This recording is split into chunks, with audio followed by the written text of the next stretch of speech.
in terms of the Lesotho market. We've probably been in that market for more than 20 years, if I'm not mistaken, whereby most of the projects we've been tendered for were not being implemented.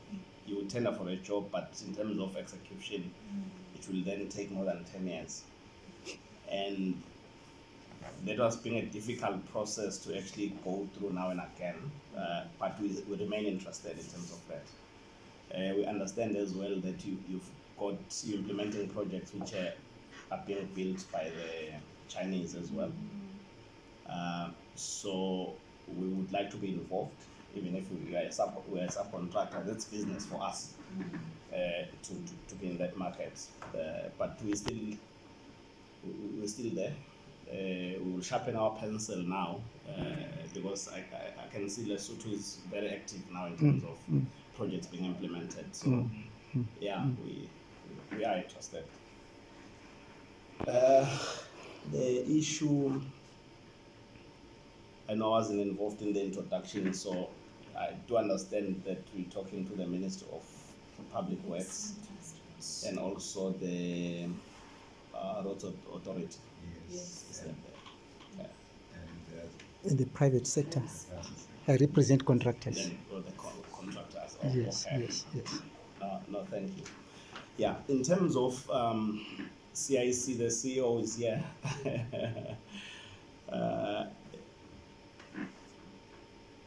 Pre the CIC council in Eswatini, basically it was a situation whereby any contractor in the world can come in and ignore Emaswat and do what they're supposed to do and leave.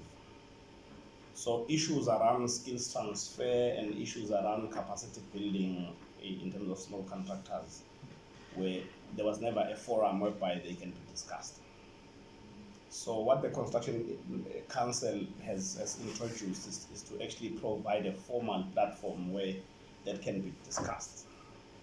Even if there is a dispute, the dispute can be then approached formally. So that is the benefit in terms of what the construction industry has brought in. Obviously, it has come in with mixed feelings in terms of us contractors, even local contractors.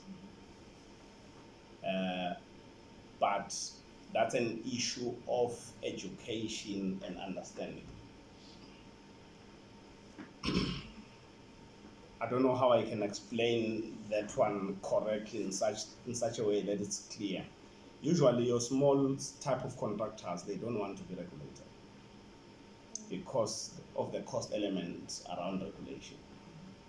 Because if, for instance, you are being regulated in terms of safety, there is a cost involved in terms of making sure that you're complying with the standard. So now, the small contractors then think, in terms of mindset, they now think that you guys are making the cost of business.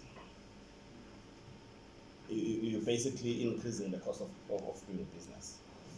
Then when disaster strikes, because if for the safety issue, you can actually close an organization. That's when now you then learn that I actually should have made sure that I've standardized everything, I'm complying with what the requirements. So, but that type of negativity, because those are the masses in terms of, in the construction industry, the small contractors, that has come in with the resistance in the construction sector. That's the negative side in terms of that. But what the Construction Industry Council has done is to educate the contractors, and the posture now has changed.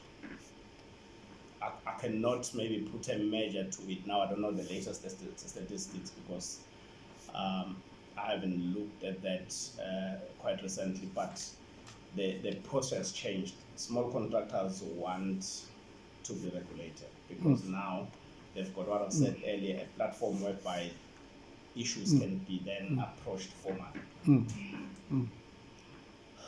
In terms of the medium-sized type of contractors and the big contractors in the country, they are in full support in terms of the construction industry. One of the things which they've done previously is to make sure that the office of the Construction Industry Council runs.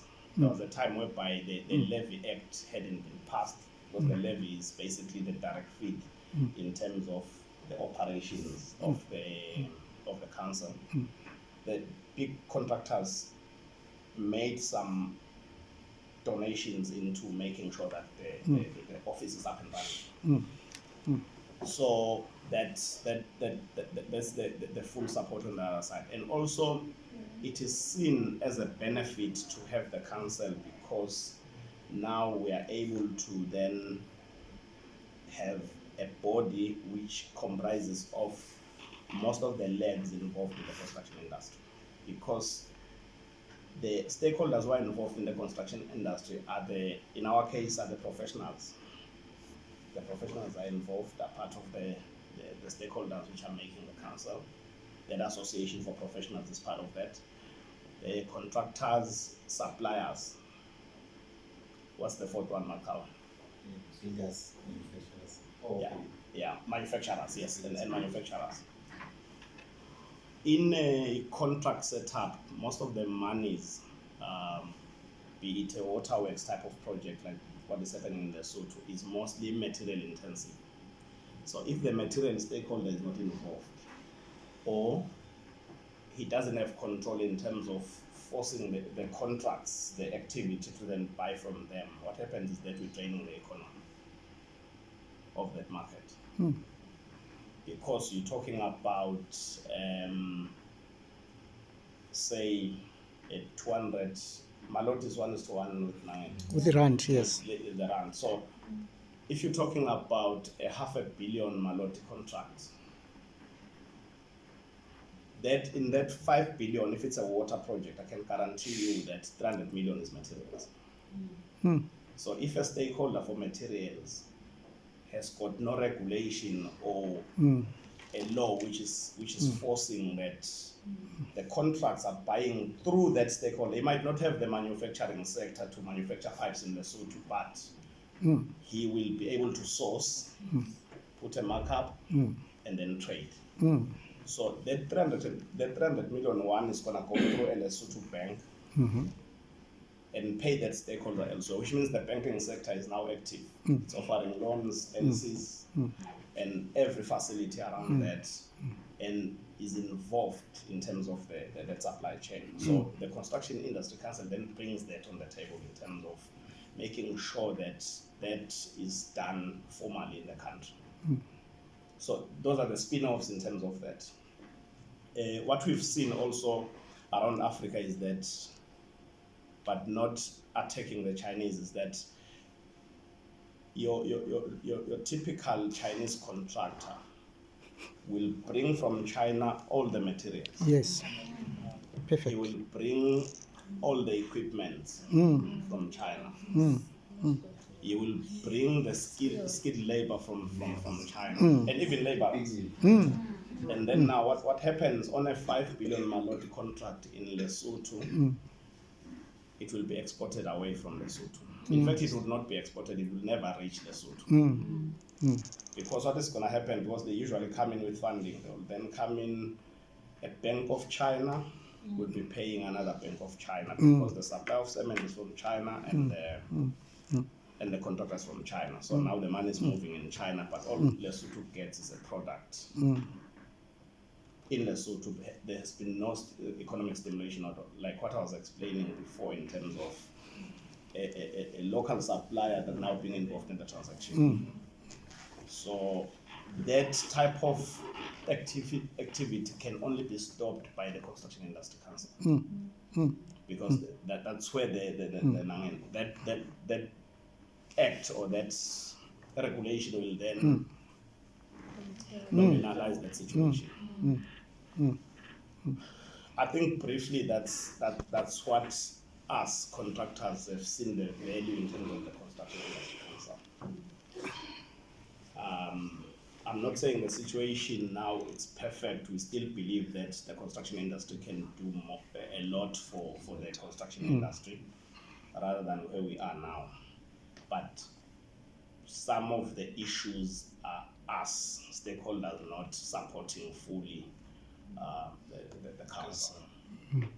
There is an issue which is being finalized now, the issue of regulations, because basically what happens is that the government would make sure that the act is in place, the parliament will make sure that the act is in place, but then what is remaining are the rules of the game, which are the regulations, which are always a working document.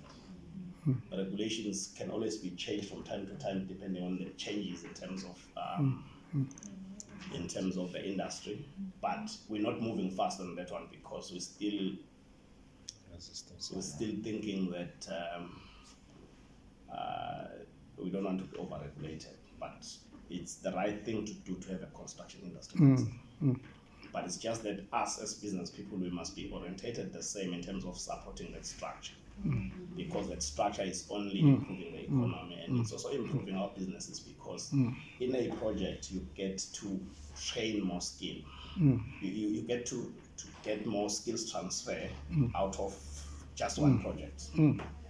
There are situations whereby, especially this organization you're talking about, Inyatsi, where we've actually grown the organization to a different level, but just from one contract. One contract, because that's when you then set your standards. I remember we acquired an ISO accreditation through that contract, and we also acquired most of the stars in NOSA from the same contract, because that's why you're saying, no, this contract is about 3 years or 4 years. So in the 4 years, this is what we want to achieve as an organization, because this is the biggest contract we have. And then you sort of upgrade yourself in terms of moving from the level 1 to the next level. So yeah, briefly, I know that I've been jumping around everywhere, but I was just trying to summarize what we feel about the construction industry council.